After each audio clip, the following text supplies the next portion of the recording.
Hello dear student, मैं कमलेश शर्मा एक बार फिर से आप सभी के बीच उपस्थित हुआ हूँ केमिस्ट्री क्लास लेके। बेटा हम बात करते हैं कि हमने पिछले वीडियो में एमीन्स की प्रिपरेशन और उसका जर्नल इंट्रोडक्शन देखा था। मतलब हमने उसका सामान्य परिचय और उसके बनाने की कुछ विधियाँ देखी थी। अब बेटा हम बात करेंगे इनके भौतिक और रासायनिक गुण की। तो चलो स्टार्ट करते हैं। तो बेटा देखो, हम सबसे पहले बात करते हैं भौतिक गुण में कि बेटा जो आपका मैथिल एमीन, पहले हम निम्नतम एमीन की बात करते हैं। तो बेटा जो आपका मैथिल एमीन है ये होता है गैसियस फॉर्म में। अगर वही हम एथिल एमीन की बात करें तो ये होता है बेटा वाष्पशील द्रव। वाष्पशील द्रव का मतलब क्या है कि बेटा अगर हम जिसको गर्म करें तो वो वाष्पित हो जाए। इसके अलावा जो आपकी एमीन है वो आपकी बेटा ठोस अवस्था में पाई जाती है। तो मैथिल एमीन गैसियस अवस्था में और एथिल एमीन यानी कि ये है आपका मैथिल एमीन। मैथिल एमीन आपका पाया जाएगा गैसियस फॉर्म में और जो आपका एथिल एमीन है वो पाया जाएगा वाष्पशील द्रव के रूप में। बाकी जो भी आपकी एमीन्स हैं बेटा वो होती हैं ठोस। आगे हम बात करें कि जो आपकी निम्न एमीन होती हैं, निम्न एमीन की बेटा हम बात करते हैं वही 1 से 3 कार्बन तक की। तो 1 से 3 कार्बन तक की जो एमीन्स होती हैं वो उनमें अमोनिया जैसी गंध आती है। उनकी गंध कैसी होती है बेटा? अमोनिया जैसी, जो निम्न एमीन होती हैं। लेकिन जो अगर उच्चतर एमीन की बात करें तो बेटा उनमें मछली गंध आती है। उनमें कैसी गंध आती है? मछली जैसी गंध आती है। तो हमने 2 पॉइंट बताए। पहला तो क्या बताया कि जो आपका मैथिल है, मैथिल एमीन है वो क्या है? गैस है। और जो एथिल एमीन है वो वाष्पशील द्रव है। इसके अलावा सेकंड पॉइंट क्या बताया?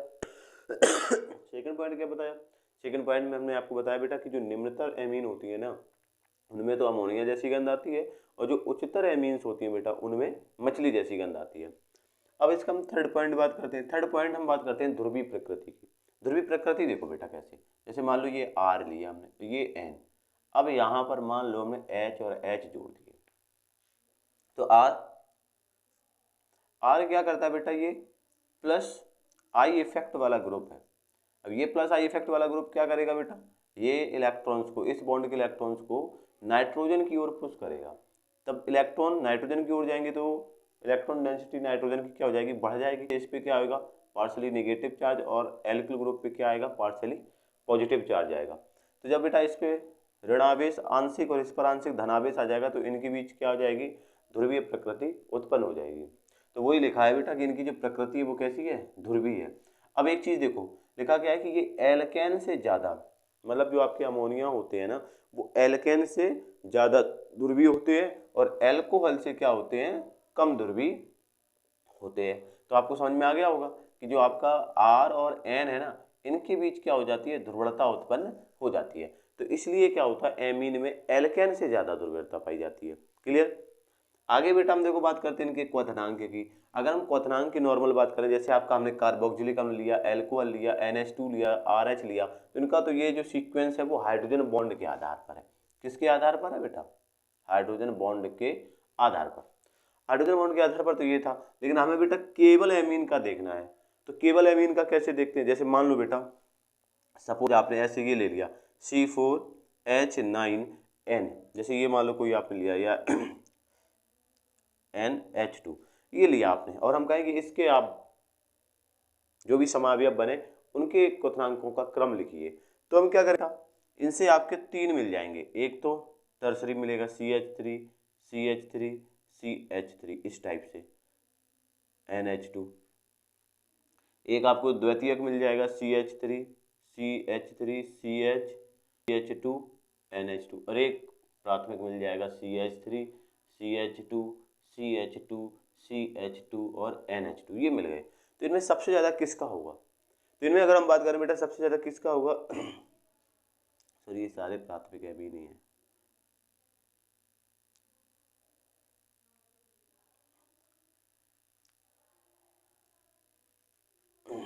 CH3 CH2 NH CH3 और यहाँ सही है। अब इन ये हो गए आपके प्राथमिक द्वितीयक और तृतीयक एमीन। प्राथमिक द्वितीयक और तृतीयक एमीन हो गए। अब इनमें किसका क्वथनांक ज्यादा होगा? तो बेटा देखो क्या है, यहाँ अगर हम नाइट्रोजन की बात करें ना तो नाइट्रोजन के पास हाइड्रोजन नहीं है, लेकिन बेटा यहाँ नाइट्रोजन की बात करें तो एक हाइड्रोजन है और यहाँ के नाइट्रोजन की बात करें तो बेटा इनके पास 2 हाइड्रोजन है। इसका मतलब ये हुआ कि जो आपका प्राइमरी एमीन होता है वो 2 हाइड्रोजन बंध बना लेता है। अब जो इसके पास 2 हाइड्रोजन बंध उपस्थित है तो अब इसको तोड़ने के लिए हमें क्या करना पड़ेगा, ऊर्जा ज़्यादा देनी पड़ेगी। अब ज़्यादा ऊर्जा देनी पड़ेगी तो क्या होगा बेटा, ऑब्वियसली बात है कि इसका क्वथनांक ज़्यादा हो जाएगा। मतलब जो ज़्यादा हाइड्रोजन बॉन्ड बनाएगा उसका क्वथनांक ज़्यादा होगा। तो वही देखो हमने लिखा है बेटा कि समावयव एमीन का जो क्वथनांक होता है वो प्राइमरी एमीन का सबसे ज़्यादा होता है। क्यों होता है उसका रीजन आपको पता ही चल गया, क्योंकि बेटा इनके पास 2 हाइड्रोजन बॉन्ड होते हैं। तो इन 2 हाइड्रोजन बॉन्ड को तोड़ने के लिए हमें ज़्यादा एनर्जी देनी पड़ती है। फिर इसके बाद आपका सेकेंडरी एमीन का होता है। सेकेंडरी एमीन में क्या है बेटा कि आपका एक हाइड्रोजन होता है या एक हाइड्रोजन बॉन्ड होता है और टर्सरी एमीन में हाइड्रोजन बॉन्ड नहीं बनता, इसलिए इसका जो क्वथनांक है वो सबसे कम होता है। आगे देखो बेटा हम विलेयता की बात करते हैं। विलेयता का मतलब क्या होता है बेटा, घुलनशीलता, कि कितना एमीन आपका जल में घुल सकता है। तो बेटा जो निम्नतर एमीन होते हैं ना 1 से 5 कार्बन तक के, वो जल में अधिक घुलते हैं। लेकिन इसके बाद क्या होता है बेटा, जल में विलेयता धीरे धीरे घटती जाती है। क्यों? क्योंकि बेटा जैसे जैसे कार्बन की संख्या बढ़ेगी यानी कि एल्किल समूह की संख्या बढ़ेगी, वैसे वैसे क्या होते हैं आपके जल विरोधी संख्या बढ़ती जाती है। क्योंकि हाइड्रोकार्बन श्रृंखला क्या होती है बेटा, जल विरोधी होती है। अब वो जैसे बढ़ती जाएगी वैसे वैसे क्या हो जाएगी, विलेयता आपकी कम होती जाएगी। अब देखो लेकिन हम फिर भी विलेयता का अगर हम क्रम की बात कर लेना तो विलेयता का क्रम क्या बेटा, प्राथमिक एमीन की विलेयता सबसे ज्यादा होगी। क्यों? वही रीजन है क्योंकि ये 2 हाइड्रोजन बॉन्ड बना रहा है, तो ये ज्यादा से ज्यादा हाइड्रोजन बॉन्ड बनाएगा वाटर मॉलिक्यूल के साथ, इसलिए ये जल्दी डिजोल्व हो जाएगा। द्वितीयक एमीन में 1 हाइड्रोजन बॉन्ड बनेगा तो ये थोड़ा सा लेट, और तृतीयक एमीन तो बेटा हाइड्रोजन बॉन्ड बनाता ही नहीं है, तो इसलिए ये बहुत ही कम घुलेगा। अब देखो नोट पर विचार करते हैं। ये आपका बेटा अगर देखा जाए तो नोट जितने भी है ना, ये समझ लेना कि इंपॉर्टेंट क्वेश्चंस के आंसर लिखे हुए हैं। क्यों? क्योंकि क्वेश्चन पूछा जाता है कि बेटा एमीन एल्कोहल से अधिक विलेय है जल में, एमीन एल्कोहल से अधिक विलेय है किसमें, जल में, कर दीजिए। तो देखो वही लिखा बेटा कि एमीन एल्कोहल से अधिक विलेय है, क्योंकि जो बेटा एमीन का नाइट्रोजन है ना उसमें इलेक्ट्रॉन युग्म त्यागने की जो प्रवृत्ति है वो ऑक्सीजन से अधिक होती है। क्योंकि अब एल्कोहल में इलेक्ट्रॉन युग्म कौन त्यागता है बेटा, ऑक्सीजन, और अमोनिया में एमीन में कौन त्यागता है आपका, नाइट्रोजन। तो नाइट्रोजन में इलेक्ट्रॉन त्यागने की प्रवृत्ति ज्यादा होती है, किसके कंपेरिजन में बेटा, एल्कोहल के कंपेरिजन में। तो वही लिखा है, तथा एमीन H2O के साथ क्या करते हैं, अधिक हाइड्रोजन बॉन्ड बनाए, और फिर एमीन क्या करते हैं, H2O के साथ ज्यादा बॉन्ड बना लेते हैं। इसलिए क्या होता है बेटा, इसलिए इनकी विलेयता जो है ना एल्कोहल से क्या होती है, ज्यादा होती है। तो समझ में आ गया होगा आपको ये भौतिक गुण, फटाफट आप स्क्रीनशॉट लो। इसके बाद देखो बेटा हम बात करते हैं रासायनिक गुण की। तो रासायनिक गुण क्या है, तो सबसे पहले हम रासायनिक गुण में बेटा एमीन की सारी प्रवृत्ति की बात करते हैं, सारी प्रकृति की बात करते हैं। तो इसका कारण क्या है बेटा, देखो भाई एमीन जो है ना वो सारी होते हैं, इसका कारण क्या है। तो सबसे पहले तो क्या है कि बेटा जो एमीन है ना वो इलेक्ट्रॉन युग्म दाता होने के कारण, क्योंकि बेटा जो आपका एमीन है तो एमीन का जो नाइट्रोजन परमाणु होता है उस पर क्या होता है बेटा, एकाकी इलेक्ट्रॉन युग्म होता है। तो जरूरत पड़ने पर ये नाइट्रोजन क्या करता है, अपना एकाकी इलेक्ट्रॉन युग्म किसी दूसरे उस परमाणु को दे देता है जिसके पास इलेक्ट्रॉनों की क्या होती है, कमी होती है। तो जब ये इलेक्ट्रॉन युग्म त्याग रहा है तो इसका मतलब ये क्या हो गया, लुईस क्षार हो गया। तो ये क्या है बेटा आपका, एक लुईस क्षार है। सेकंड क्या है, सेकंड ये है बेटा रीजन की जो आपका एमीन होता है तो करता है अपना इलेक्ट्रॉन पेयर किसको, H+ को देकर उसके साथ बॉन्ड बना लेता है। अर्थात हम ये कहते हैं कि ये H+ को ग्रहण कर लेता है। तो जो भी आपके बेटा कंपाउंड H+ आयन को ग्रहण करते हैं वो क्या होते हैं बेटा, वो क्षार होते हैं। क्या होते हैं, क्षार। तो ये 2 रीजन है। अगर आपसे कोई पूछे कि भाई एमीन जो है ना वो क्षारीय प्रकृति का होता है, क्यों, तो आप सीधा सीधा बोल देना कि बेटा जो एमीन का नाइट्रोजन परमाणु होता है ना उस पर एकाकी इलेक्ट्रॉन युग्म होता है जो कि वो क्या कर सकता है, किसी को डोनेट कर सकता है। तो जो इलेक्ट्रॉन युग्म डोनेट करते हैं उन्हें हम क्या कहते हैं, लुईस क्षार। या फिर आप ऐसे भी कह सकते हो कि बेटा जो एमीन का नाइट्रोजन परमाणु है ना वो क्या करता है, H+ को लोन पेयर दे करके और उस H+ को क्या कर लेता है, अपने साथ बॉन्डेड कर लेता है, मतलब अपने साथ जोड़ लेता है, या ये कहते हैं कि उस H+ को ग्रहण कर लेता है वो। तो इसलिए भी ये क्या है, क्षार है। चलो अब आगे देखो बेटा, आगे जो आपका सेकंड पॉइंट है वो ये है कि एमीनों की सारी प्रवृत्ति को प्रभावित करने वाले कारक कौन से हैं। भाई जो एमीन है ना इसकी सारी प्रवृत्ति को कौन कौन से कारक प्रभावित करते हैं। तो पहला कारक तो है बेटा प्रेरणिक प्रभाव, और दूसरा कारक है बेटा आपका तरविम बाधा या विलायकन प्रभाव। अब देखो बेटा हम बात करते हैं प्रेरणिक प्रभाव में क्या होता है बेटा, अगर प्लस आई इफेक्ट वाला समूह होगा, प्लस आई इफेक्ट वाला, जैसे आपके एल्किल ग्रुप है, चाहे फिर वो प्राइमरी एल्किल हो, द्वितीयक एल्किल हो या एल्किल ग्रुप हो, कोई सा भी हो, जो भी आपके एल्किल ग्रुप होते हैं ना बेटा, वो सारे के सारे प्लस आई प्रभाव प्रदर्शित करते हैं। तो वो क्या करते हैं बेटा, वो क्षारीयता को बढ़ाते हैं, अर्थात प्लस आई प्रभाव वाला जो भी ग्रुप है वो क्या करता है बेटा, वो अपने बॉन्ड के इलेक्ट्रॉन दूसरे को डोनेट करता है। सीधी सी बात है बेटा, जो भी इलेक्ट्रॉन डोनेट करने वाले होंगे ना, वो सीधी सी बात है क्या होंगे, क्षार होंगे। तो वही यहाँ पर रीजन है। जैसे मान लो हमने एक सिंपल सा एग्जांपल दिखाया कि H2 और NH3 में कौन ज्यादा क्षारीय होगा। सीधी सी बात है बेटा ये, क्योंकि यहाँ पर R क्या है, प्लस आई इफेक्ट वाला ग्रुप, और ये क्या कर रहा है, इलेक्ट्रॉन को डोनेट कर रहा है किसकी ओर, नाइट्रोजन की ओर। क्लियर है ना। तो जहां प्लस आई इफेक्ट वाले ग्रुप जुड़े होते हैं उनकी क्षारीयता क्या होती है, ज्यादा होती है। तो अगर हम जैसे एग्जाम्पल देखें, जैसे हम गैसीय अवस्था में अमीन की क्षारकता की बात करें, तो गैसीय अवस्था में इसका मतलब क्या हो जाएगा बेटा, अब हमने आपको बताया कि प्लस आई इफेक्ट क्या करने वाला है, प्लस आई इफेक्ट इलेक्ट्रॉन को डोनेट करने वाला है। तो बेटा टर्सरी अमीन में क्या होते हैं, 3 R जुड़े होते हैं, तो ये 3 R क्या कर रहे हैं, इलेक्ट्रॉन डोनेट कर रहे हैं। तो इसका मतलब सबसे ज्यादा क्षारकता किसकी होगी, जहां ज्यादा प्लस आई इफेक्ट वाले ग्रुप होंगे। तो बेटा गैसीय अवस्था में तो ये रूल बिल्कुल सही चलता है, क्योंकि देखो बेटा यहाँ पर टर्सरी एमाइन, क्योंकि इसके पास 3 एल्किल ग्रुप थे जो क्या कर रहे थे, इलेक्ट्रॉन को नाइट्रोजन की ओर डोनेट कर रहे थे। तो इसका मतलब 3 एल्किल ग्रुप थे, यानी कि प्लस आई इफेक्ट वाले 3 ग्रुप थे। अब जिसमें प्लस आई इफेक्ट वाले ग्रुप ज्यादा होंगे उसकी क्षारीयता भी ज्यादा होगी, इसलिए टर्सरी एमीन की क्षारीयता ज्यादा, द्वितीयक एमीन की उससे कम, प्राथमिक एमीन की सब उससे भी कम, और अमोनिया की क्या थी बेटा, सबसे कम थी। लेकिन बेटा अब हम देखते हैं विलायकन प्रभाव व त्रिविम बाधा के अनुसार। अगर विलायकन प्रभाव और त्रिविम बाधा के अनुसार देखें तो बेटा ये जो है ना, ये आपकी प्रैक्टिकली होती है, ये पीकेवी पे डिपेंड करती है। पीकेवी वैल्यू जिस कंपाउंड की ज्यादा होगी उसकी क्षारकता उतनी ही क्या होगी, कम होगी। ये जो आपका मान है वो किस पर, पीकेबी। पीकेबी क्या होता है बेटा, इनवर्सली प्रोपोर्शनल होता है क्षारकता का, ये प्रैक्टिकली होता है बेटा। तो पीकेबी किस किस के लिए ज्यादा होता है, उसके लिए ये देख लो। अगर मैथिल ग्रुप है तो मैथिल ग्रुप में सबसे ज्यादा पीकेबी बेटा जो होता है ना, वो एथिल समूह का मतलब द्वितीयक समूह का होता है, फिर प्राइमरी समूह का होता है, फिर आपका तृतीयक समूह का होता है, फिर लास्ट में अमोनिया का होता है। लेकिन अगर यही आपका एथिल ग्रुप होता तो एथिल ग्रुप में क्या होता बेटा, जो आपका द्वितीयक एमीन है उसका तो है ही, इसके बाद तृतीयक एमीन आ जाता है, और तृतीयक एमीन के बाद प्राथमिक एमीन, और फिर आता है अमोनिया। अब एक देखो नोट लिखा है, नोट में क्या है कि बेटा जो टर्सरी एमीन है ना, इसमें त्रिविम बाधा क्या होती है, सबसे अधिक होती है। क्यों, जैसे मान लो ये हमने आपको दिखाया, अब यहाँ पर क्या बेटा, मान लो कोई H+ है, अब ये मान लो CH3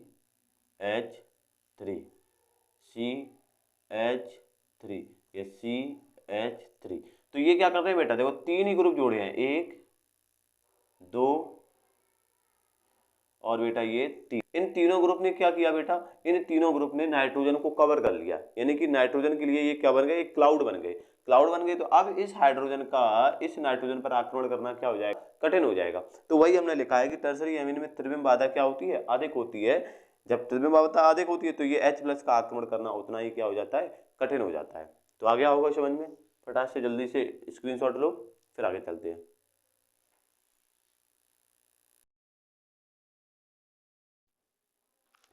अब देखो बेटा, इसी के बाद हम बात करते हैं कि एरिल एमीन जो होता है ना, उसकी क्षारकता का क्या होगा। ये तो मान लो अभी हमने आपको जर्नल एमीन की बता दी, अगर एरिल एमीन हो तो क्या होगा। तो एरिल एमीन में भी क्या होगा बेटा, जैसे हम एनिलीन की बात करें, एनिलीन क्या होता है बेटा, जब आपका एरोमेटिक रिंग पर अर्थात बेंजीन रिंग पर NH2 जुड़ जाए, तो बेटा इसके भी वही लोन पेयर ऑफ इलेक्ट्रॉन दिए हैं, किसी H+ को अपना लोन पेयर दे करके उस H+ को ग्रहण कर लेते हैं, अर्थात उसके साथ बॉन्ड बना लेते हैं। तो ये बना आपका एनिलीनियम आयन, क्या बना बेटा, एनिलीनियम आयन बना। तो ये H+ को ग्रहण कर रहा है, तो जो आपके NH2 जब H+ को ग्रहण कर ले तो वो क्या हो जाते हैं बेटा, आपके क्षारीय हो जाते हैं। तो इसका मतलब ये भी क्षारीय है। अब देखो एक अच्छी चीज ये लिखिए, देखो स्टार्ट, कि एनिलीन की जो क्षारकता है ना बेटा, वो एलिफेटिक का मतलब हो गया, या हम ऐसे लिख दें कि जो ArNH2 की क्षारकता है ना बेटा, वो RNH2 से कम होती है। क्यों कम होती है बेटा, उसका कारण है अनुनाद। क्यों, क्योंकि बेटा ये क्या कर लेते हैं, अनुनाद के कारण क्या करते हैं, आंशिक द्वैबंध का गुण दर्शा लेते हैं, और अनुनाद के कारण ये क्या हो जाते हैं, स्थायी हो जाते हैं। जब ये स्थायी हो जाते हैं तो फिर ये क्या करते हैं, उतनी संख्या में, या ये कहते हैं कि उतनी जल्दी इलेक्ट्रॉन युग्म अपना नहीं देते जितनी जल्दी एल्किल समूह इलेक्ट्रॉन युग्म, सॉरी एल्किल समूह जब जुड़ा होता है नाइट्रोजन पर, जब वो इलेक्ट्रॉन युग्म देता है। मतलब जैसे ये है RNH2 और एक है बेटा ArNH2, तो ये क्या करता है नाइट्रोजन, ये नाइट्रोजन एरोमेटिक रिंग के साथ क्या कर लेते हैं, डबल बॉन्ड बना लेता है। डबल बॉन्ड बना लेता है तो फिर ये क्या करता है, किसी दूसरे को अपना इलेक्ट्रॉन युग्म नहीं देता। लेकिन अगर बेटा इसकी बात करें एलिफेटिक एमीन की, तो ये क्या करता है, इसका जो नाइट्रोजन है ये तुरंत की तुरंत किसी को लोन पेयर ऑफ इलेक्ट्रॉन देकर और क्या कर लेता है बेटा, उसके साथ बॉन्ड बना लेता है। तो यही रीजन है कि बेटा जो आपका एलिफेटिक एमीन है ये अधिक होता है और एरोमेटिक कम होता है। अब रेजोनेंस कैसे, तो देखो हम आपको दिखाते हैं। जैसे मान लो ये NH2 है, ये आपकी एरोमेटिक रिंग है। तो अब यहाँ पर क्या होगा बेटा, ये लोन पेयर ऑफ इलेक्ट्रॉन ये इस कार्बन को देगा और ये कार्बन अपने इस को यहाँ देगा। देखो इसकी स्ट्रक्चर हम यहाँ बना देते हैं तो आपको समझ में आ जाएगा। नाइट्रोजन, इससे 2 हाइड्रोजन जुड़े, कार्बन कार्बन, कार्बन से बेटा हाइड्रोजन, कार्बन से हाइड्रोजन, क्योंकि आपको पता है कि प्रत्येक कार्बन पे क्या है बेटा, हाइड्रोजन है। ये है रही आपकी स्ट्रक्चर। तो नाइट्रोजन ने जैसे बेटा अपना लोन पेयर ऑफ इसको दिया, तो लोन पेयर ऑफ इलेक्ट्रॉन का मतलब क्या, इसने एक बंद दे दिया। तो अब जैसे इसने इसको दिया होगा तो बेटा नाइट्रोजन पे क्या आएगा, प्लस चार्ज। अब इसने क्या इलेक्ट्रॉन पेयर दिया तो इस पे आ गया बॉन्ड, बॉन्ड आ गया। तो देखो बेटा कार्बन के पास कितने बॉन्ड हो गए, 5, 1 2 3 4 5 बॉन्ड 5 हो गए। तो ये क्या हो जाएगा, अस्थायी हो जाएगा। तो कार्बन क्या करेगा, इस बॉन्ड के इलेक्ट्रॉन को इसको दे देगा। तो इस बॉन्ड के इलेक्ट्रॉन को जब ये दे देगा इसको, तो इस पर क्या आएगा बेटा, माइनस चार्ज। अब कार्बन ये स्टेबल हो गया। देखो 1 2 3 4 बॉन्ड है। तो क्या हो जाएगा बेटा, इस बॉन्ड के इलेक्ट्रॉन इधर आएंगे तो आपकी स्ट्रक्चर क्या बनेगी, स्ट्रक्चर बनेगी NH2। अब इसने है इसलिए इस पर आ गया क्या, प्लस चार्ज। और आपका डबल बॉन्ड, डबल बॉन्ड के साथ साथ नेगेटिव चार्जेस वाले कार्बन पे, और ये रही आपकी रिंग। अब देखो बेटा आगे बात करते हैं।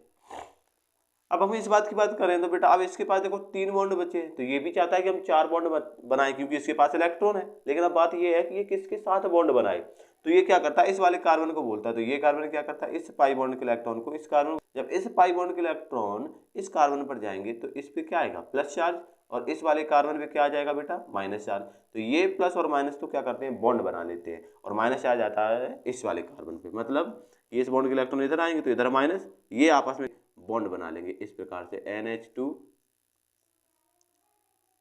यहाँ आ गया आपका बेटा माइनस, इधर बॉन्ड इधर बॉन्ड। अब वही सेम कंडीशन जो इस कार्बन की थी अब वो इस कार्बन की होगी। देखो इसके पास भी वही 3 बॉन्ड बचे, अब चार्ज भी है, मतलब अब इसके पास इलेक्ट्रॉन भी है। अब इलेक्ट्रॉन तो है लेकिन ये बॉन्ड किसके साथ बनाए, तो ये इस कार्बन से बोलेगा, तो ये कार्बन फिर से वही सेम। तो यहाँ इस बॉन्ड के इलेक्ट्रॉन इधर आएंगे तो क्या हो जाएगा बेटा, NH2, इस पे प्लस डबल बॉन्ड। अब बॉन्ड, ये वाला बॉन्ड कहाँ बन जाएगा बेटा, यहाँ पर, क्योंकि यहाँ प्लस आएगा ये माइनस है, तो बॉन्ड आ गया इधर।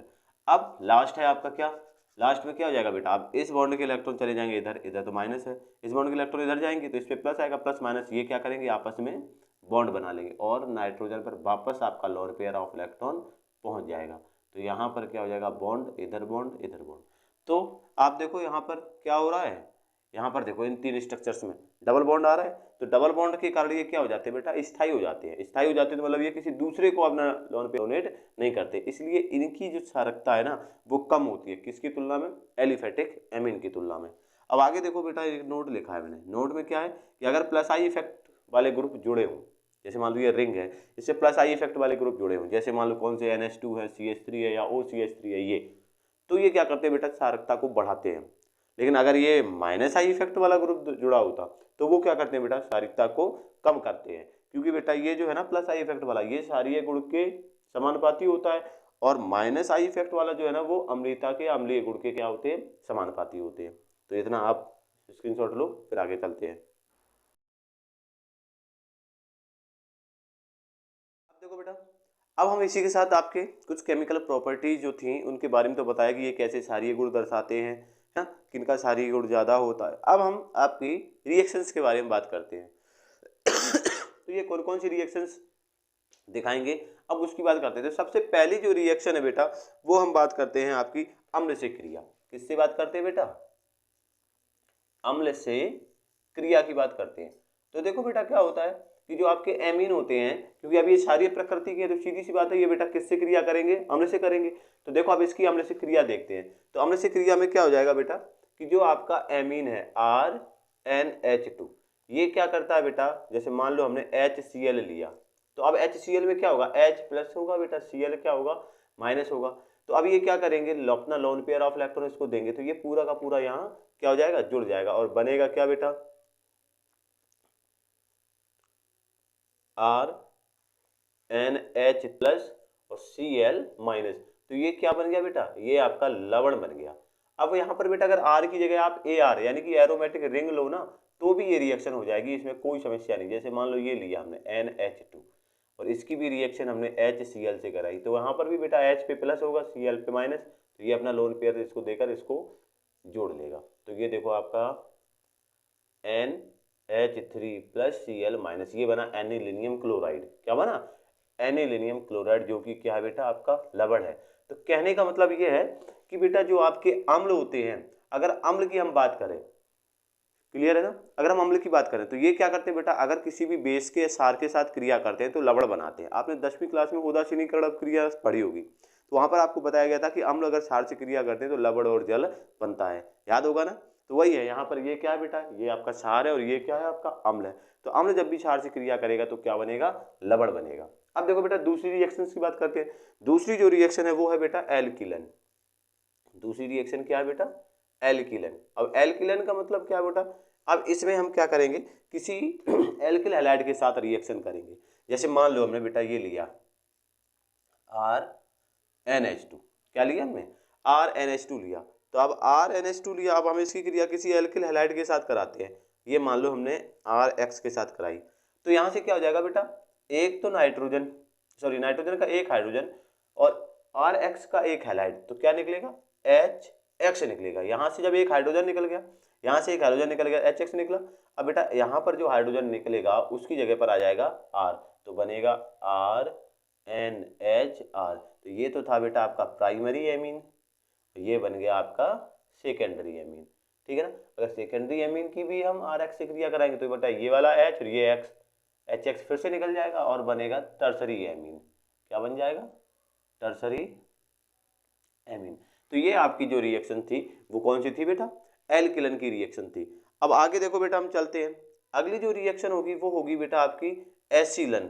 क्या होगा, एसिलन। इस बार हम एसिटिल हैलाइड के साथ रिएक्शन कराने वाले हैं। किसके साथ रिएक्शन कराएंगे बेटा, इस बार हम एसिटिल हैलाइड के साथ रिएक्शन कराएंगे। तो देखते हैं बेटा क्या होगा। और एक चीज हम आपको और बता दें कि एसिलन जो है ना वो तृतीयक एमीन इस प्रकार की अभिक्रिया नहीं देता है। क्यों नहीं देता है, क्योंकि बेटा तृतीयक एमीन के पास क्या होता है, हाइड्रोजन परमाणु नहीं होता।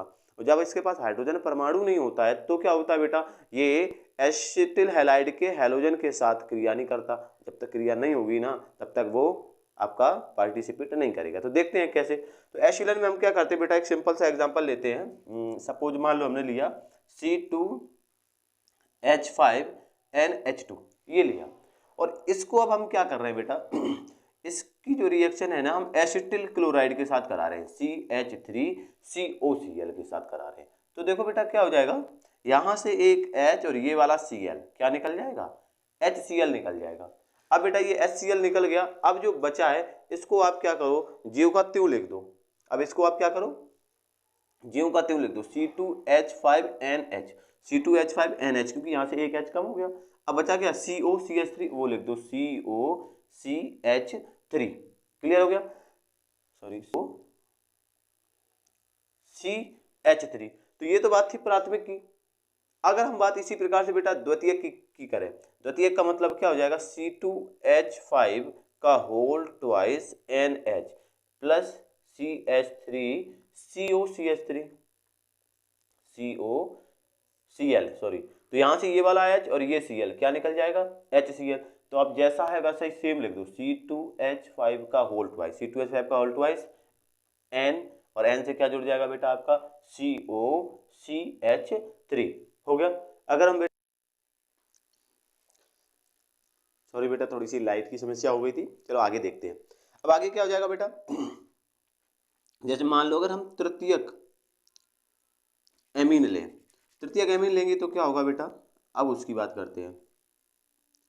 तृतीयक एमीन लें और इसकी क्रिया हम एसिटेट के साथ कराएं, यहाँ से HCl क्या निकलना पॉसिबल है बेटा, क्योंकि यहाँ नाइट्रोजन के पास हाइड्रोजन नहीं है, इसलिए ये HCl निकलना पॉसिबल नहीं है। इसीलिए क्या होता है, ये जो टर्सरी एमीन होता है वो कोई अभिक्रिया नहीं करता है। अब देख लो, आप पूरा समझ लो एक बार। जैसे हमने मान लो प्राथमिक एमीन लिया, तो प्राथमिक एमीन में क्या थे बेटा, नाइट्रोजन के पास दो हाइड्रोजन जुड़े हुए थे, दो हाइड्रोजन जुड़े हुए थे। तो ये दो हाइड्रोजन में से एक हाइड्रोजन यहाँ के Cl पे निकल जाता है। तो यहाँ पर क्या बचा बेटा, C2H5NH, वो ये लिखा मैंने, देखो C2H5NH, बचा क्या CONH3, CONH3। तो ये जो आपका बना बेटा, इसका नाम भी लिख लेते हैं, तो ये बना बेटा आपका एन एथिल एथेनामाइड, एथेनामाइड, क्योंकि देखो एन सी एथिल गुणा जुड़ा CH3CONH2 को हम बोलते हैं बेटा एथेनामाइड, तो ये बना आपका एथेनामाइड। अब यहाँ पर देखो बेटा हमने द्वितीयक एमीन लिया CH3C2H5 का होल ट्वाइस NH, अब यहाँ पर एक H दिख रहा है ना, ये एक H और ये वाला Cl, HCl करके ये निकल जाएगा, तो बचेगा क्या बेटा C2H5 का होल ट्वाइस N, और N से क्या जुड़ जाएगा COCH3, तो ये बन गया बेटा आपका N डाई एथिल एथेनामाइड, तो ये आपका बन गया। लेकिन टर्सरी में क्या है बेटा, टर्सरी एमीन में आपका नाइट्रोजन है नहीं, जब नाइट्रोजन नहीं है तो यहाँ से HCl क्या होगा, नहीं निकलेगा, जब तक HCl नहीं निकलेगा अर्थात ये टूटेगा ही नहीं, क्योंकि यहाँ से जब Cl निकलेगा तब इस कार्बन की वैलेंसी कम होगी, जब इस कार्बन की वैलेंसी कम होगी तब वो क्या करता है, दूसरे कंपाउंड के साथ रिएक्शन करता है, तो यहाँ पर ऐसा संभव नहीं है, इसलिए क्या होता है बेटा, ये जो टर्सरी एमीन है ना, ये क्रिया नहीं देती है। आप तब तक इसका स्क्रीनशॉट लो, फिर आगे चलते हैं।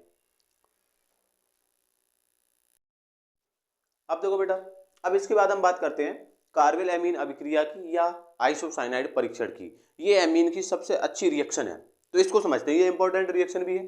तो बात करते हैं बेटा हम कार्बेल एमीन अभिक्रिया, या इसी को हम कहते हैं बेटा आइसोसाइनाइड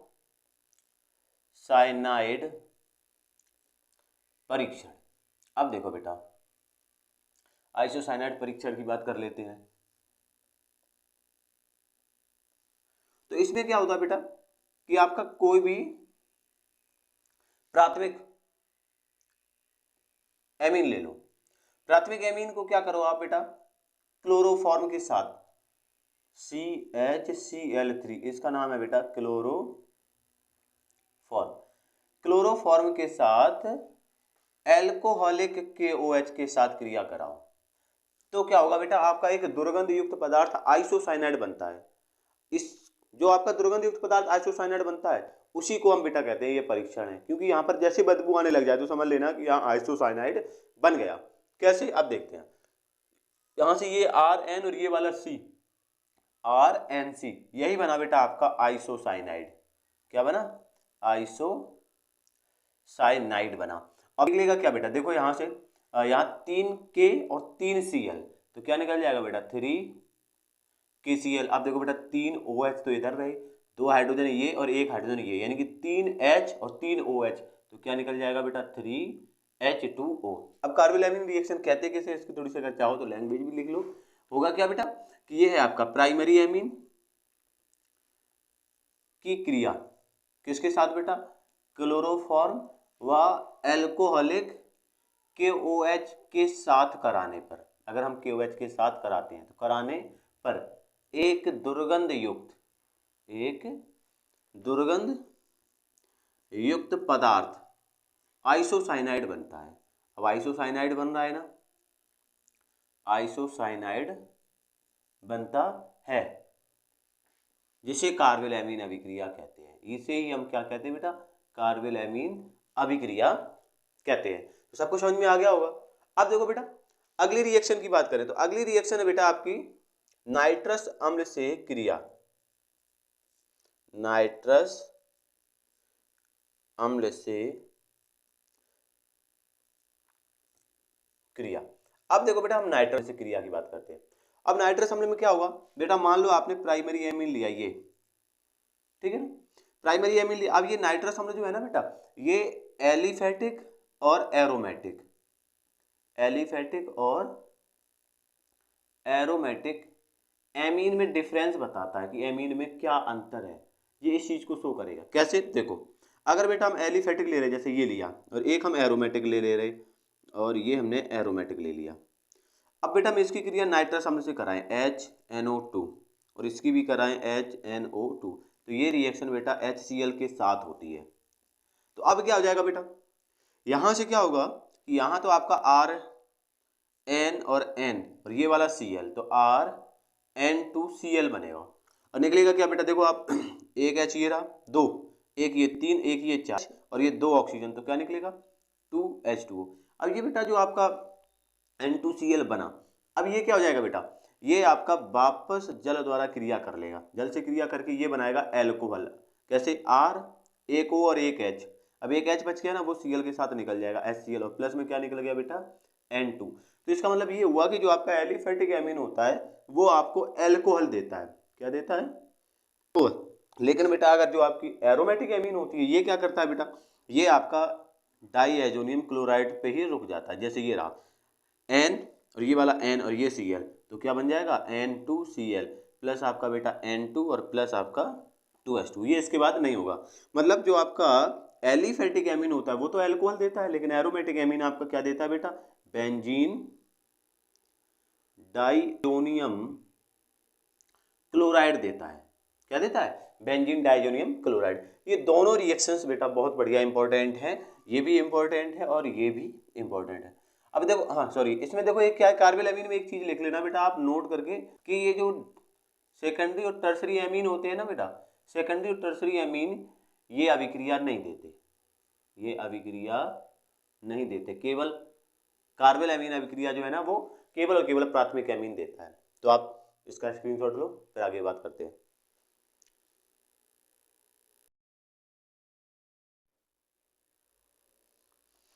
अब देखो बेटा, अब इसके साथ हम नेक्स्ट रिएक्शन की बात करते हैं। तो नेक्स्ट रिएक्शन क्या बेटा, नेक्स्ट रिएक्शन जो है ना वो है आपकी एरिल सल्फोनिल क्लोराइड से क्रिया। अगर हम इसकी बात करें बेटा तो ये एमीन का परीक्षण है, ये भी क्या है, एमीन का परीक्षण है। अब देखो हम एरिल सल्फोनिल क्लोराइड ले लेते हैं कोई, सपोज मान लो कि हमने एरिल सल्फोनिल क्लोराइड में बेंजीन सल्फोनिल क्लोराइड ले लिया, ये रहा SOOCl, इसका नाम है बेटा बेंजीन सल्फोनिल क्लोराइड, और इसको बेटा हम हिंस वर्ग अभिकर्मक भी कहते हैं। क्या कहते हैं हम इसको, हिंस वर्ग अभिकर्मक। इसका मतलब है हम हिंस वर्ग अभिकर्मक के साथ क्या करा रहे हैं, क्रिया करा रहे हैं, किसकी बेटा, एमीन की। तो बेटा होता क्या है कि अगर आप एमीन की क्रिया, अगर आप एमीन की क्रिया हिंसवर्ग रिएजेंट से कराते हो तो होता क्या बेटा, प्राथमिक और द्वितीयक एमीन जो होते हैं, जो आपके प्राथमिक और द्वितीयक एमीन है वो तो इसके साथ क्रिया करते हैं और कंपाउंड बनाते हैं, लेकिन टर्सरी एमीन जो होता है वो क्रिया नहीं करता। अब वो कैसे नहीं करता है तो उसको हम रिएक्शन के माध्यम से समझते हैं। तो बेटा इसमें देखो क्या हो जाता है, हमने इसकी रिएक्शन ली, रिएक्शन करवाई हमने C2H5NH2 से। तो अब देखो क्या हो जाएगा बेटा, यहां से एक H और ये वाला Cl क्या निकल जाएगा, HCl निकल जाएगा। अब जो जैसा है उसको वैसा ही लिख दो, जैसे मान लो ये बेंजीन रिंग हो गई, बेंजीन रिंग से आपने SO जोड़ दिया। अब यहां से क्या बचा बेटा, NHC2H5, अब वो जोड़ दो NHC2। ये तो था आपका प्राइमरी की बात करते हैं। अब मान लो अगर हम यहाँ सेकेंडरी एमीन ले लेते, यही रिएक्शन होती और आपका एमीन कैसा होता बेटा, सेकेंडरी होता। जैसे ये मान लो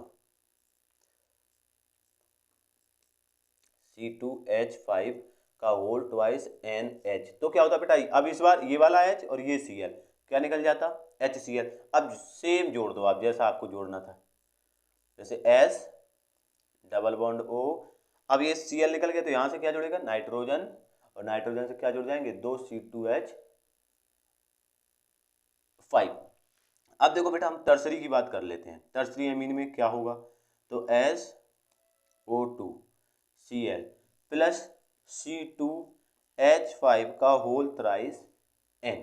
अब देखो बेटा आप इसमें, अब इसमें आपको क्या दिख रहा है कि इस नाइट्रोजन के पास एक भी हाइड्रोजन नहीं है कि वो यहाँ के Cl को HCl करके निकल जाए।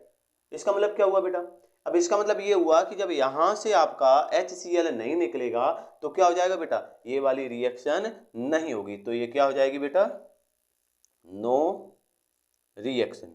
समझ गए ना, तो यहां पर रिएक्शन नहीं होगी। अब देखो बेटा अगर हम इनकी बात करें, इनका नाम क्या है, जैसे इसकी बात करें तो एन से क्या जुड़ा है, एथिल, तो ये हो जाएगा बेटा आपका एन एथिल बेंजीन सल्फोनेमाइड, और ये हो जाएगा बेटा N, N diethyl benzene sulphonamide. तो ये आपके प्रोडक्ट बनते हैं। तो ये थी बेटा एरिल सल्फोनिल क्लोराइड से क्रिया, यानी कि ये टेस्ट था। यानी कि जो आपका प्राइमरी एमीन होता है वो एन एथिल बेंजीन सल्फोनेमाइड देगा, जो बेटा आपका सेकेंडरी एमीन होगा वो N N diethyl benzene sulphonamide देगा, और टर्सरी एमीन इसके साथ क्रिया नहीं करेगा। तो फटाफट से नोट करो, फिर आगे चलते हैं। अब देखो बेटा, अब इसके साथ हम अगली रिएक्शन करते हैं। तो अगली आपकी इलेक्ट्रॉन स्नेही अभिक्रियाएं हैं। कौन कौन सी इलेक्ट्रॉन स्नेही अभिक्रियाएं हैं तो वो भी देख लेते हैं। तो अगली हम बात कर रहे हैं इलेक्ट्रॉन स्नेही अभिक्रिया की। अब इलेक्ट्रॉन स्नेही अभिक्रिया कौन है, तो बेटा हम सबसे पहले बात करते हैं ब्रोमीनीकरण की। पहली रिएक्शन जो है ना वो है आपकी ब्रोमीनीकरण। जैसे कि बेटा मान लो आपने एरोमेटिक रिंग और NH2 लिया। अब इसकी क्रिया बेटा हम ब्रोमीन जल से करा रहे हैं। ये क्या बेटा, ब्रोमीन जल। तो हमने क्या किया बेटा, अब इसकी अभिक्रिया कराते हैं। तो बेटा जो आपका NH2 है ना, ये ऑर्थो पैरा, और अब ऑर्थो पैरा मेटा की भी बात कर लेते हैं। ऑर्थो क्या होता है बेटा, जैसे ये ग्रुप जुड़ा है ना, इसके जस्ट बगल वाला कार्बन है ये ऑर्थो, या इधर से आ जाए तो ये है बेटा आपका ऑर्थो कार्बन। कौन सा, ऑर्थो। अब ऑर्थो को छोड़ दो, दूसरे नंबर वाला ये, अगर इधर से आए तो ये वाला, ये है बेटा आपका मेटा। और बेटा इन दोनों को छोड़ दो, ऑर्थो और मेटा को, तो ये वाला कार्बन कौन सा होता है आपका, पैरा कार्बन होता है। तो ये ऑर्थो पैरा मेटा होते हैं। तो क्या होता है बेटा, जब हम ब्रोमीन जल से क्रिया कराते हैं तो क्या होता है बेटा, ये आपके ऑर्थो और पैरा कंपाउंड दे देता है। कैसे, इस प्रकार से आपका क्या होगा, जो ब्रोमीन है वो ऑर्थो और पैरा पर क्या हो जाएगा, जुड़ जाएगा। तो बनेगा बेटा 2,4,6, क्योंकि ये 1 है, ये 2, ये 3, ये 4, ये 5 और ये 6। तो 2 पे, 4 पे और 6 पे क्या जुड़ा है बेटा, 3 Br जुड़े हैं। तो ट्राई ब्रोमो और NH2 अगर जुड़ा हो बेंजीन रिंग पर तो उसको हम क्या कहते हैं, एनिलीन। तो ये बना बेटा 2,4,6 ट्राई ब्रोमो एनिलीन। लेकिन यहाँ पर बेटा क्या है कि ये 2,4,6 मिल रहा है, लेकिन हमें केवल पैरा प्रोडक्ट अगर प्राप्त करना है तो क्या होगा। तो यहाँ पर हम बता दें बेटा कि पैरा उत्पाद प्राप्त करने के लिए, अगर आप पैरा उत्पाद बनाओगे तो पैरा उत्पाद प्राप्त करने के लिए एरोमेटिक एमीन को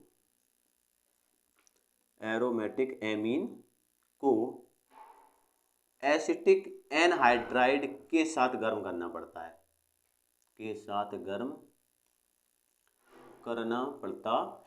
कैसे, तो देखते हैं। हमने क्या किया बेटा, NH2 और ये एरोमेटिक रिंग ली बेटा, इसको हमने क्या किया, CH3CO का होल ट्वाइस O के साथ गर्म किया।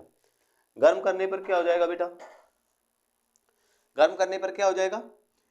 कि यहाँ पर आपका बेटा, यहाँ से जैसे इसको हम देखते हैं, इसको हम इस प्रकार से यहाँ लिख देते हैं, CH3COO ये बॉन्ड यहाँ से तोड़ दो, तो यहाँ का एक H इसके साथ जुड़ जाएगा, तो CH3COOH निकलेगा।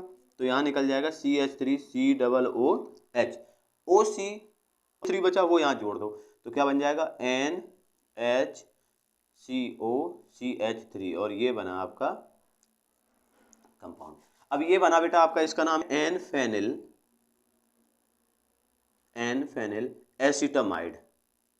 एसिटामाइड। अब बेटा इसकी क्रिया करा दो आप ब्रोमीन से, तो अब ये क्या करेगा, ये Br को पैरा कंडीशन पर भेज देगा इस प्रकार से, यहाँ Br और ये आपका NHCOCH3। अब इसका क्या कराओ बेटा, आप अम्लीय माध्यम में जल अपघटन करा दो। ये जो आपका बना, ये बना बेटा para bromo N phenyl acetamide. अब इसका क्या होगा बेटा, इस प्रकार से जल अपघटन होगा, इधर तो H और इधर OH, तो CH3COH निकल जाएगा, CH3COOH, और बना क्या बेटा, NH2Br। ये बन गया बेटा पैरा ब्रोमो एनिलीन। तो इस प्रकार से आपका पैरा प्रोडक्ट प्राप्त होता है। जल्दी से स्क्रीनशॉट लो, फिर आगे चलते हैं।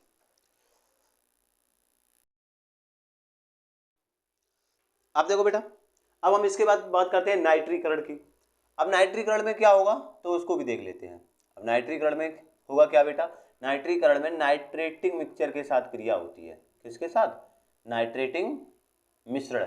नाइट्रेटिंग मिश्रण क्या होता है बेटा, तो नाइट्रेटिंग मिश्रण जो है ना वो होता है आपका सांद्र HNO3 और बेटा सांद्र H2SO4 का जो मिक्सचर होता है वो होता है आपका नाइट्रेटिक मिक्सचर।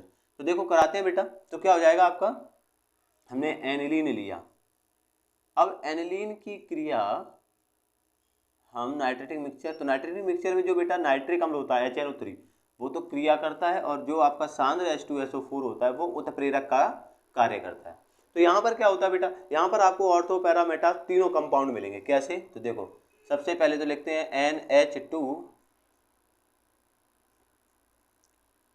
यहाँ पर जोड़ते हैं बेटा NO2, क्योंकि यहाँ पर बेटा होता है क्या, H2O निकलता है। कैसे, जैसे मान लो यहाँ से H, ये वाला H और एक O, तो H2 और एक O निकल गया तो NO2 बचा, वो NO2 हमने जोड़ दिया, ये बनता है बेटा 51%। ये पैरा प्रोडक्ट है ना, तो पैरा प्रोडक्ट यानी कि इसको हम नाम भी लिखना चाहें तो पैरा नाइट्रो एनिलीन है ये, तो पैरा नाइट्रो एनिलीन बनता है 51%। और अगर हम बेटा बात करें मेटा की, तो मेटा नाइट्रो एनिलीन बनता है बेटा 47%। और अगर हम बात करें ऑर्थो की, तो बेटा ऑर्थो नाइट्रो एनिलीन बनता है केवल और केवल 2%। तो ये मिक्सचर प्राप्त होता है। लेकिन अगर हम बेटा बात करें कि हमें केवल पैरा प्रोडक्ट चाहिए, तो वही से फिर से सेम क्या, कि अगर आपको पैरा प्रोडक्ट चाहिए तो पैरा प्रोडक्ट के लिए आप क्या करोगे, पैरा प्रोडक्ट के लिए सबसे पहले आप इसकी क्रिया एसिटिक एनहाइड्राइड के साथ कराओगे। अच्छा एक बात बता दें बेटा, ये रिएक्शन जो है ना प्रीडीन की उपस्थिति में होती है। किसकी उपस्थिति में होती है, प्रीडीन C5H5N। तो वही सेम जैसे अभी समझाया था बेटा, यहाँ का एक H इसके साथ CH3COOH करके निकल जाएगा। जैसे अभी बताया था कि इसको हम ऐसे लिखेंगे CH3CO CH3CO, तो ये यहाँ से टूटा तो इसमें H जुड़ जाएगा, तो CH3COOH ये निकल गया। अब क्या बचा बेटा, यहाँ का H निकला तो एक H बचा ना यहाँ पे, तो NH, तो NH के बाद इसी पे जोड़ दो COCH3, प्रोडक्ट बन गया। अब क्या हो जाएगा बेटा, अब इसकी क्रिया हम कराएंगे नाइट्रेटिक मिक्सचर से, तो ये HNO3 से क्रिया करके क्या देगा बेटा, अब NO2 कहाँ जुड़ेगा आपका, वही पैरा कंडीशन पर, जैसे आपने अभी पिछली रिएक्शन में देखा था, पैरा कंडीशन पर आपका जुड़ गया NO2। अब इसका हम क्या कराएं बेटा, इसका हम जल अपघटन करा दें अम्लीय माध्यम में, तो ये इस प्रकार से H इधर OH इधर, तो OH जुड़ेगा तो CH3COOH हो जाएगा, ये तो CH3COOH निकल गया, और क्या हो गया बेटा आपका, ये तो NH2, और NH2 से क्या जुड़ गया आपका NO2। तो ये जो आपको मिला, ये मिला बेटा आपको पैरा नाइट्रो एनिलीन। तो पैरा प्रोडक्ट प्राप्त करने के लिए हमें क्या करना पड़ेगा बेटा, इसको एसिटिक एनहाइड्राइड के साथ क्रिया करानी पड़ेगी। जल्दी से स्क्रीनशॉट लो, फिर मैं आगे चलता हूं। देखो बेटा, इसके बाद हम बात करते हैं सल्फोनेशन अभिक्रिया की या सल्फोनीकरण की। तो देखो बेटा सल्फोनीकरण में क्या होगा, अब सल्फोनीकरण में क्या होता है बेटा, सल्फोनीकरण में सांद्र यानी कि कंसंट्रेटेड H2SO4 ये रिएक्ट करता है। तो देखो हम बेटा लेते हैं, सबसे पहले तो हमने एनिलीन लिया, एनिलीन लिया, इसको हमने क्या किया बेटा, सांद्र H2SO4 के साथ गर्म किया। जब हम इसको गर्म करेंगे तो क्या हो जाएगा बेटा, यहाँ से H यहाँ से H, तो H2 और एक O निकल जाएगा, तो क्या निकल गया बेटा H2O निकल गया। तो बना क्या बेटा आपका, बना यहाँ पर NH और SO3H, क्योंकि NH और यहाँ पर SO3H बचा, तो ये आपका कंपाउंड बना। ये इसको हम बोलते हैं कॉम्प्लेक्स कंपाउंड। तो ये बेटा आपका कॉम्प्लेक्स। अब इसको हम क्या करें, 453 से 473 केल्विन पे गर्म करें। गर्म करने पर क्या हो जाएगा बेटा, गर्म करने पर आपको यहाँ मिलेगा NH2, क्योंकि ये वाला SO3H जो है ना इसकी पैरा कंडीशन पर आ जाएगा O3H, SO3H यहाँ आया, लेकिन यहाँ का H जो निकलेगा वो ऊपर जुड़ जाएगा NH2 के पास, ये बन गया आपका। अब होता है क्या बेटा, अब इसमें क्या होता है, इसका बेटा क्या हो जाता है, पुनर्विन्यास हो जाता है। अगर हम इसका पुनर्विन्यास करें तो क्या होता है, हमें ज्वेटर आयन मिलता है। क्या मिलता है, ज्वेटर आयन। उसको हम नीचे देख लेते हैं, यहाँ का H पहुंच जाता है बेटा ऊपर, H ऊपर पहुंच जाता है तो इस पर आ जाता है प्लस, और बेटा यहाँ SO3 पर रहता है माइनस, जिसको हम बेटा ज्वेटर आयन बोलते हैं। इसे हम क्या बोलते हैं, ज्वेटर आयन। तो बेटा आपका जो सल्फोनीकरण है ना, तो सल्फोनीकरण में आपको क्या मिलता है, ज्वेटर आयन मिलता है। अगर हम बेटा इसकी बात करें तो ये क्या है आपका, ये इसका नाम है बेटा para amino benzene sulphonic acid. Clear. अब एक रिएक्शन और बेटा लास्ट, इसी के साथ ये आपका समाप्त हो जाएगा। तो अगला रिएक्शन जो है ना वो है बेटा फ्रीडेल क्राफ्ट अभिक्रिया। अब देखो बेटा होता क्या है, अगर हम सिंपल सी बात बताएं तो बेटा हम सिंपल सी लैंग्वेज में लिख सकते हैं कि जो आपकी एनिलीन होती है बेटा वो यह अभिक्रिया नहीं देती, यह अभिक्रिया नहीं देती है। अब क्यों नहीं देती, उसका कारण क्या है वो देखो बेटा। कारण ये है कि बेटा जो आपका एनिलीन का नाइट्रोजन है, जो आपका एनिलीन का नाइट्रोजन परमाणु है, नाइट्रोजन परमाणु वो AlCl3 के साथ क्रिया करके कॉम्प्लेक्स कंपाउंड यानी कि जटिल यौगिक, कॉम्प्लेक्स का मतलब क्या होता है, जटिल यौगिक, तो कॉम्प्लेक्स यौगिक बना लेता है। जब ये कॉम्प्लेक्स यौगिक बना लेगा बेटा तो क्या होगा, तो ये एल्किल हैलाइड या एसिल हैलाइड के साथ रिएक्ट नहीं करेगा, क्योंकि उसमें होता क्या बेटा, जैसे मान लो ये है आपका रिंग, यहाँ हमने NH2 जोड़ा, अब इसकी क्रिया आप किससे कराओगे, CH3Cl से, किसकी उपस्थिति में, AlCl। तो ये नाइट्रोजन AlCl क्रिया करके क्या कर लेता है बेटा, कॉम्प्लेक्स कंपाउंड बना लेता है इस प्रकार से NH2 और AlCl3। तो अब ये इसके बाद क्या करेगा, इससे क्रिया करेगा ही नहीं। जब ये इससे क्रिया ही नहीं करेगा तो इसका मतलब है कि ये फ्रीडेल क्राफ्ट अभिक्रिया नहीं देगी। तो आशा करता हूँ बेटा आपको ये वीडियो समझ में आया होगा। अगर आपको वीडियो समझ में आया है तो ज़्यादा से ज़्यादा लाइक करें, शेयर करें और सब्सक्राइब करें।